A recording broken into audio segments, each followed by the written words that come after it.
33 कोटि देवता ऊपर से देखते हैं और वो भी नाचते हैं।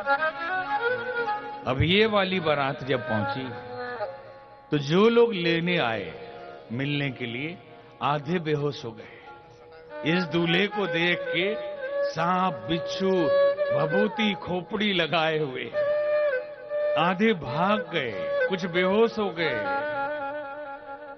अभी तो बाराती में माताएं भी चली जाती है। पहले माताएं घर में रहती थी, पहले का जमाना था, रखवाली भी करनी पड़ती थी और दूर जाना पड़ता था, व्यवस्था हो नहीं पाती थी, पुरुष लोग ही जाते थे। तो माताएं वहां भी दूल्हा देखने नहीं जाती, वो पूछती बच्चों से कि देखा कैसा है दूल्हा। तो बच्चे आके बता रहे हैं, तन छार व्याल कपाल भूषण नगन जटिल भयंकरा संग भूत प्रेत पिशाच जोगी विकट मुख रजनी चरा। तन छार व्याल कपाल भूषण गगन जटिल भयंकरा संग भूत प्रेत पिशाच जोगी विकट मुख रजनी चरा। जो जियत रही बारात देखत पुण्य बढ़ते ही कर सही। जे उमा विवाह घर घर बात हसी लड़कन कही। जो जियत रही बारात देखत पुण्य बढ़ते ही कर सही। देखहि तो उमा विवाह घर घर बात हसी लड़कन कही। बात हसी लड़कन कही। बात हसी लड़कन कही। घर घर में बच्चों ने जाके बताया कि दूल्हा पागल है, साथ में भूत प्रेत लिए घूम रहा है। आधे लोग बेहोश हो गए, गिर गए, कुछ मर भी गए होंगे। जो जिंदा रहेंगे वही ये विवाह देखेंगे। बड़ा विचित्र दूल्हा। दरवाजे पे बारात पहुंची, दूल्हा वहां पहुंचे, स्वागत का इंतजाम हुआ। पंडित जी अपना इंतजाम करने लगे द्वार पूजन के लिए और पार्वती जी की मैया जी आरती लेके पहुंची। जैसे ही चेहरा देखा दूल्हे का, थाली कहीं गिरी, वो कहीं गिरी, बेहोश हो गई। बड़ी मुश्किल से उठाया, होश में आई और होश में आते ही नारद मुनि को 1000 गाली कि नारद का हमने क्या बिगाड़ा था कि ये भूतनाथ दूल्हा बता दिया। उन्होंने ही तो बताया, मर जाऊंगी, कुएं में गिर जाऊंगी, जहर खा लूंगी, लेकिन बेटी का विवाह इस पागल से नहीं कर सकती। माहौल एकदम बिगड़ गया, सब लोग निराश हो गए। तभी नारद मुनि को खबर लगी और चले। तेहि अवसर नारद सहित अरु ऋषि सप्त समेत समाचार सुनित ही नगरी गवने तुरंत निकली। समाचार नारद मुनि को लगी। आए सप्तऋषियों के साथ, लोगों ने कहा बाबा उधर मत जाइएगा, मामला गर्म है और आप ही को ढूंढा जा रहा है। बाबा गए, मैना जी नाराज हो गई, बिठाया, समझाया, पार्वती जी के पूर्व जन्म की पूरी कथा सुनाई कि आप जिसे अपनी कन्या समझ रही है, ये आपका सौभाग्य है, ये साक्षात सती मैया है, ये जगदम्बा भवानी है जो पार्वती के रूप में आपके घर में आई है और वो भोलेनाथ है, ये जन्म जन्म के संगिनी है। इसलिए आप निराश न हो। जब पूरी बात समझ में आई तो विवाह के लिए तैयार हो गए। विवाह की पूरी व्यवस्था बनी, वैदिक रीति से विवाह संपन्न किया गया और विवाह के पश्चात सारे कर्मकांड किए गए। अधिकतर लोग विवाह किए हुए बैठे हैं, उनको पता है क्या क्या हुआ होगा कि 7 फेरे लगे होंगे। 4 पहले दूल्हे को आगे रखा, फिर 3 में कन्या को आगे रखा, फिर और भी विधि की, सारी विधि विधान कर लिया।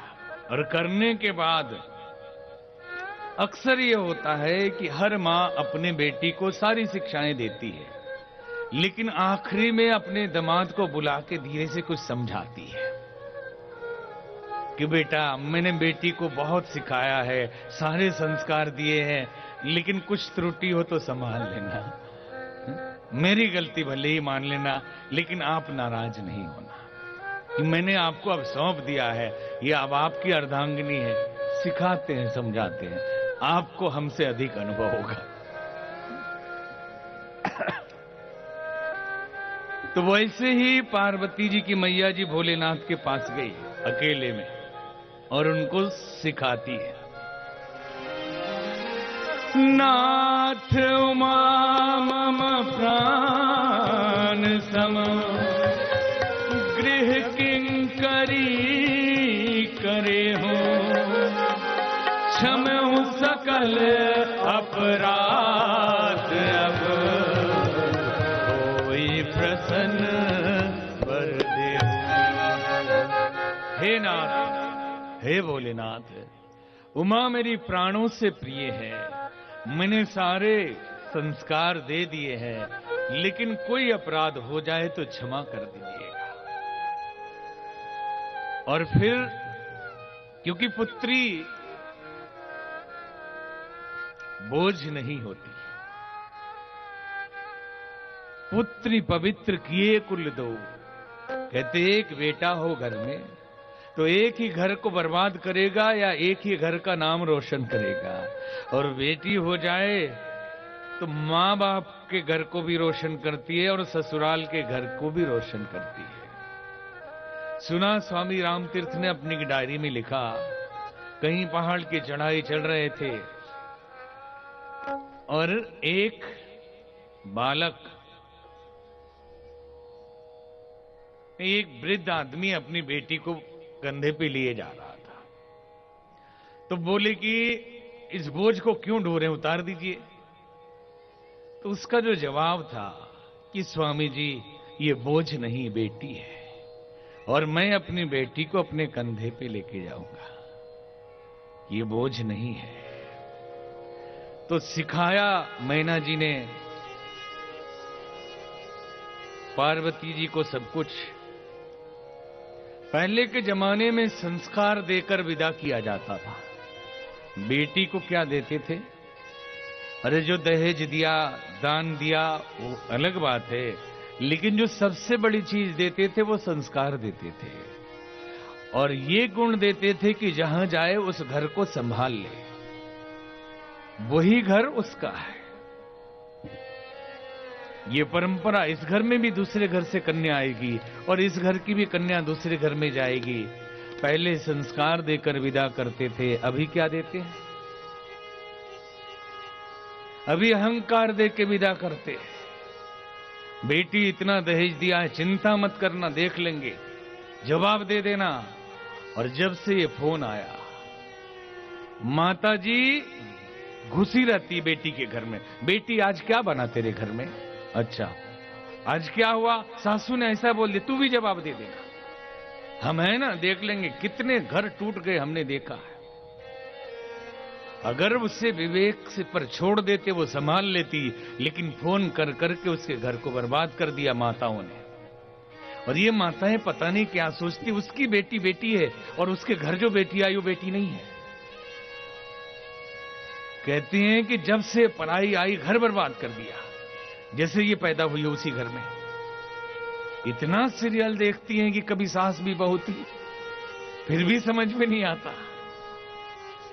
कभी आप भी बहू थी, ये भी तो समझ लेना चाहिए। और अपनी बेटी जहां गई है ठीक से रहे। मेरी बाबा, गुरुजी, एक जंतर दे दीजिए। क्या करेंगे जंतर? दामाद को बस में करना है। अच्छा, दामाद को बस में करना है। आपके बेटे की सासू भी आई थी, वो भी ले गई जंतर। यहां तो सब चल रहा। आप सोच रहे हैं अपने दामाद को बस में करेंगे, तो उधर भी तो सोच रहे हैं सब। अहंकार देकर विदा करते हैं। पहले के जमाने में संस्कार देकर विदा करते थे। हमने एक कहानी सुनी, कोई राजा थे, बहुत बड़े राजा थे। उनको एक इकलौती बेटी थी और पत्नी का देहांत हो गया था। बड़े प्रेम से, लाड़ से, प्यार से, सजगता से बेटी का पालन पोषण किया, सारे संस्कार बेटी को दिए। बेटी बड़ी हुई, उसके विवाह के लिए योग्य वर ढूंढने लगे। अपने खानदान में बराबरी के राजघराने में नहीं मिल रहा था, तो अपने से छोटे राजघराने के किसी कुंवर से विवाह कर दिया। बड़ा राजघराना वो भी था, लेकिन इनसे थोड़ा छोटा, जबकि बड़ा छोटा होता नहीं। ये मान लिए कि ये वाले बड़ा घराना, ये वाला छोटा घराना। विवाह हो गई, कन्या विदा होके चली गई। जब चली गई तो कुंवर साहब ने एक दिन अपनी पत्नी को, इस कन्या को कहा कि देवी जरा हुक्का भर के लाना। अब तो एकदम वो फायर हो गई। मूर्ख, छोटे घराने के राजकुमार, तुम्हारी ये मजाल कि मुझे हुक्का भरने के लिए कहो, तेरे से बड़े घराने की राजकुमारी हूं, अभी सबक सिखाऊंगी। रथ बुलाया और चल दी। लौट के अपने घर गई। राजमहल में पिताजी ने देखा, रोने लगे कि बिना मां की बच्ची है, लगता है संस्कार देने में कोई कमी रह गई, अन्यथा बिना बुलाए बेटी कैसे आ गई, और साथ में जमाई भी नहीं आया है। आखिर कोई कुछ न कुछ तो गड़बड़ी हो गई है, मेरे सिखाने में ही कोई कमी रह गई है। पूछा, बेटी क्या बात है, अकेली आ गई, बिना बुलाए आ गई? पिताजी, मेरा अपमान हो गया। और मेरा अपमान क्या, आपका अपमान हो गया। और छोटे घराने के राजकुमार ने आज मेरा अपमान कर दिया। बोले, क्या कर दिया? हुक्का भरने के लिए बोल दिया। बोले, अच्छा तो क्या करूं जो तेरे मन को शांति मिले? सारे राजाओं को बुलाइए और उसे भी बुलाइए। जब तक उसे सबके सामने अपमानित नहीं करेंगे, मेरे दिल को ठंडक नहीं पहुंचेगी। बुलाया गया। सभी देश देशांतर के राजा बुलाए गए, राजकुमार बुलाए गए। बैठक प्रारंभ हुई। झरोखे पे बैठ के देख रही है, मन ही मन विचार कर रही है कि अब डांट पड़ेगी, अब अपमानित होगा तो इसे एहसास होगा कि मैं कौन हूं। सभा विसर्जित कर दी गई, अपमानित नहीं किया गया। जब वो राजकुमार आया था और जूते खोले थे, राजा ने जूते छुपा लिए थे। जब सब राजा जाने लगे, आखिरी में जब वो राजकुमार जाने लगा, तो राजा साहब ने जूते निकाले, अपने अंगोछे से साफ करके उसके चरणों में पहना दिए। ये देखकर बेटी समझ गई कि जिसका बाप जिसके जूते साफ करते, उसका हुक्का एक दिन भर लेने में क्या दिक्कत है। ये संस्कार दिया। अभी तो संस्कार देते, लड़ जा बेटी, तलाक कर दो, कोई दिक्कत नहीं है। और ये नहीं जानते कि तलाक करके जिंदगी का क्या हाल होता है। एक जगह की घटना है, एक बड़ी पढ़ी लिखी लड़की थी, बड़े सात्विक परिवार में विवाह हुआ, मिली भी हमसे, ये 20 साल पहले की बात है। उसके घर भी हम गए, यूपी की घटना है। हरिद्वार में एक दिन आके मिली, बच्चा गोदी में था, रो रही थी। हमने पूछा क्या हो गया? बोले, हमारा तलाक हो गया। क्यों हो गया? कोई दुश्मनी हो गई? नहीं, अब उसकी बहुत याद आती है। घटना क्या घट गई जो तलाक देना पड़ा? बोले, घटना कुछ नहीं घटी थी, एक दिन वो पी के आ गया और बताया गया था शादी से पहले कि वो शराब नहीं पीता है। तो मैं नाराज हुई, तो उसने कहा मैं नहीं पीता हूं, साथियों ने जबरदस्ती एक घुट पिला दिया, मैं कसम खाता हूं आज के बाद नहीं पीऊंगा।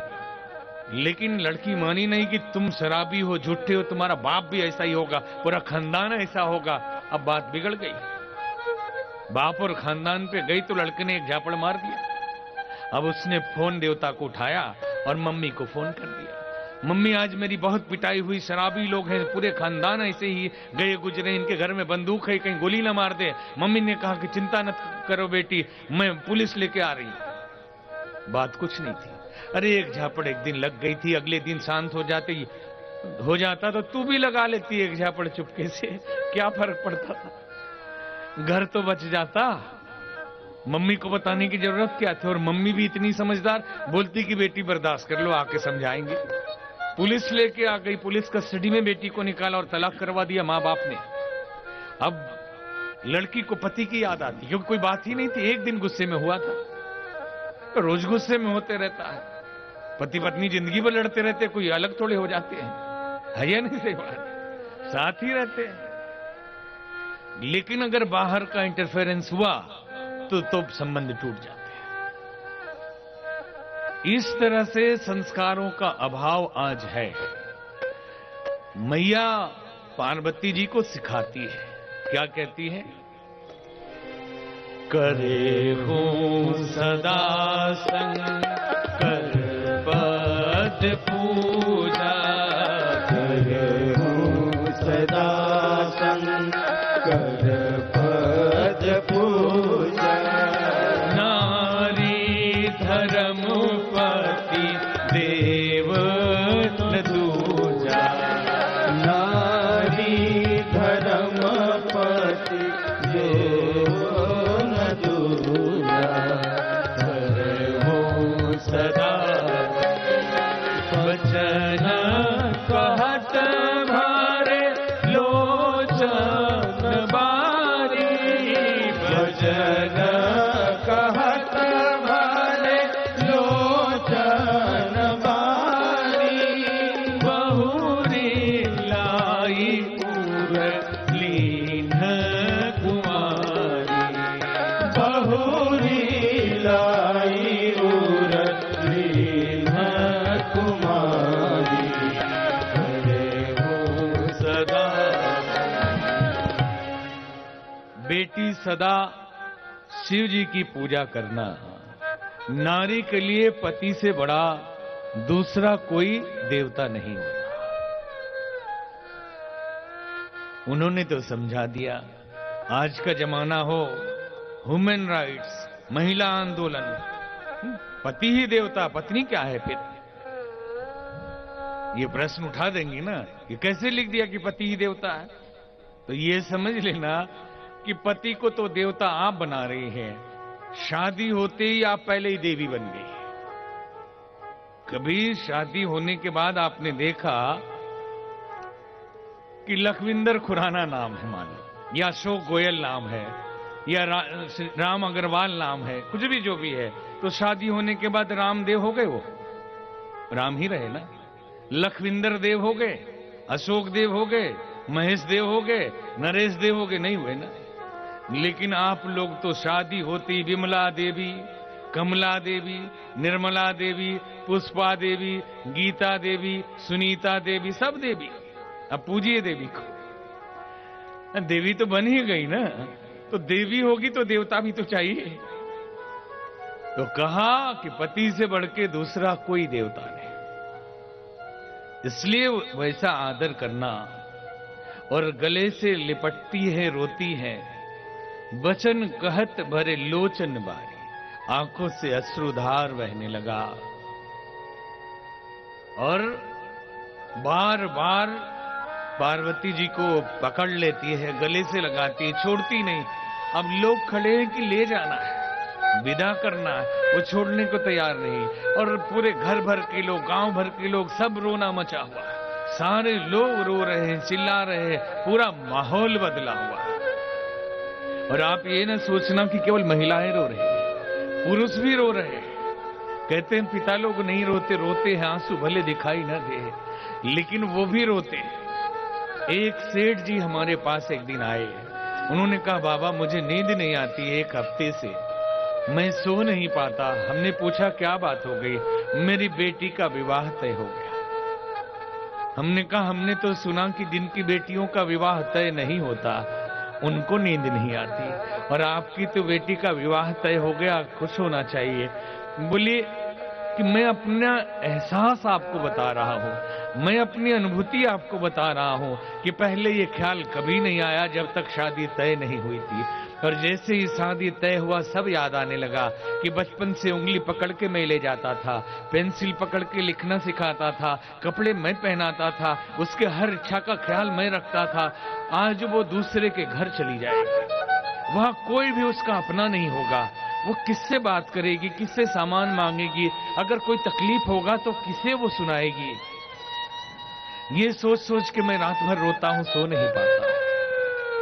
सचमुच विधाता ने ये सिस्टम क्या बनाया कि अचानक एक व्यक्ति दूसरी जगह चला जाता है और सब कुछ उसका छूट जाता है। सब कुछ उसका एक साथ खत्म।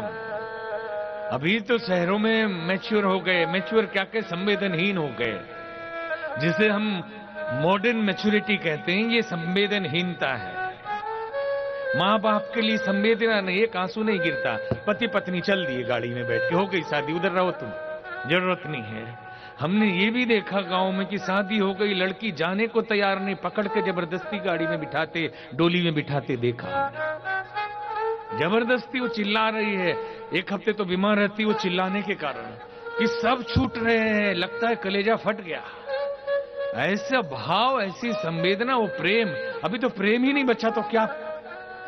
माताएं बुजुर्ग होने के बाद भी मैके जाती थी ना, 1 किलोमीटर नजदीक होता था तो रोना शुरू हो जाता था कि माँ का घर आ गया, अभी बहनें मिलेंगी, पुराने लोग मिलेंगे, वहीं से रोना शुरू हो जाती थी। मैके से कोई आ जाए तो लगे जैसे प्राण आ गया है, हमारा कोई अपना आ गया है। यहां विदाई हो रही है पार्वती जी की, और पूरा हिमाचल रो रहा है। चारों तरफ सभी लोग, सबकी आंखों में आंसू है और सबके दिल बैठे जा रहे हैं। घर से डोला चला लाडली का, क्या नजारा है ये जिंदगी का।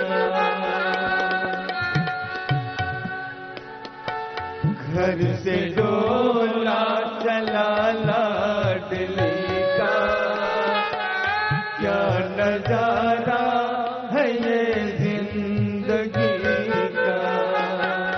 घर से डोला चला लाडली का, क्या नजारा है ये जिंदगी का।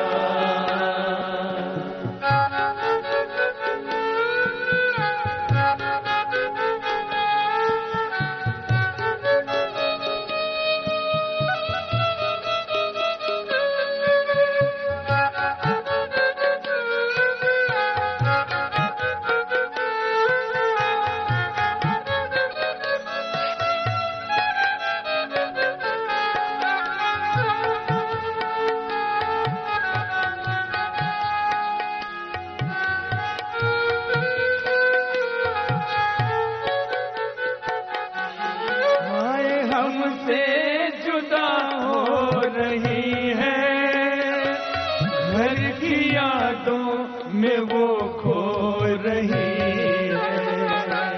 हाय हमसे जुदा हो रही है, घर की यादों में वो खो रही है। तुमको तेरा दुल्हा मिल गया है, जिंदगी का चमन खिल गया है। तुमको तेरा दुल्हा मिल गया है, जिंदगी का चमन खिल गया है। घर से डोला चला लाडली का, क्या नजारा है ये जिंदगी का।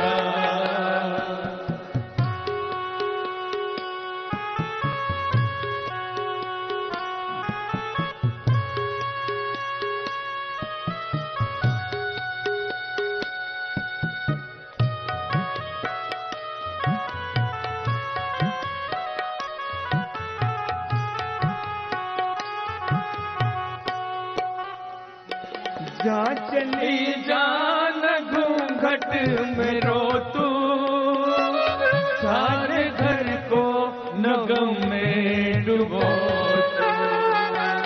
जा चली जान घूंघट में रो तू, सारे घर को नगम में डुबो तू। बाप की लाज जाने न पाए, तू हमेशा जिए मुस्कुराए। बाप की लाज जाने न पाए, तू हमेशा ये मुस्कुराए, घर से डोला चला लाडली का, क्या नजारा है ये जिंदगी का।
शिव के हवाले, मेरे दिल जिगर के उजाले, जा किया तुझको शिव के हवाले।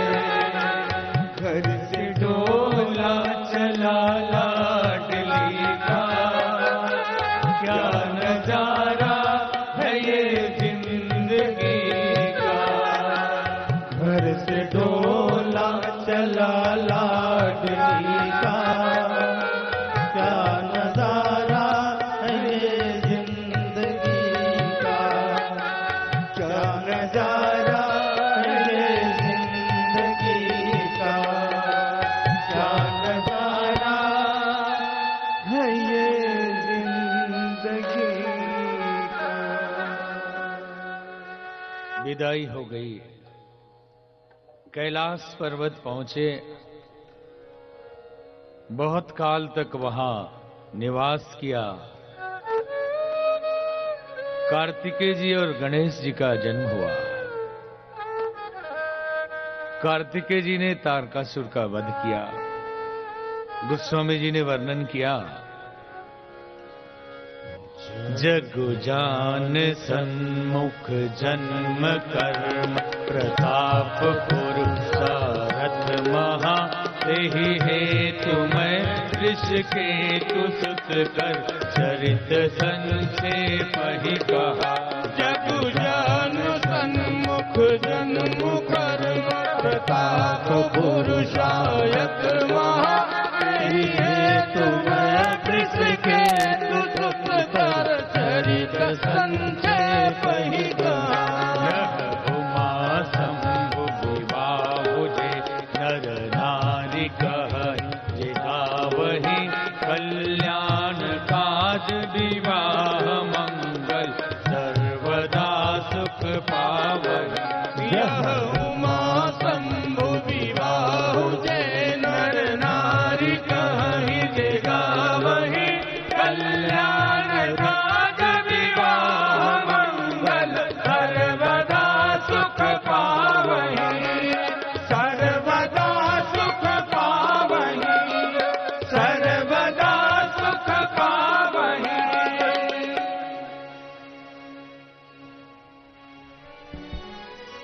गोस्वामी जी ने लिखा कि शिव जी और उनके और कथाएं पुराणों में विस्तार से वर्णित है, इसलिए मैंने यहां संक्षेप में वर्णन किया। और शिव जी के पार्वती जी के विवाह की कथा जो लोग सुनेंगे या गाएंगे, उनके घर विवाह होगा तो हमेशा मंगल ही मंगल होगा।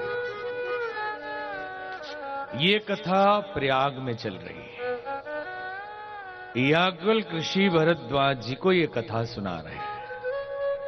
याज्ञवल्क्य ऋषि ने कहा, हे भरद्वाज, आपने मुझसे राम कथा पूछी थी, मैंने आपको शिव कथा सुना दी। आपको आश्चर्य हो रहा होगा कि पूछा गया राम कथा और सुना दी शिव कथा। इसलिए सुनाया कि मैं आपको जांचना चाहता था कि आप सच्चे राम भक्त है या नहीं।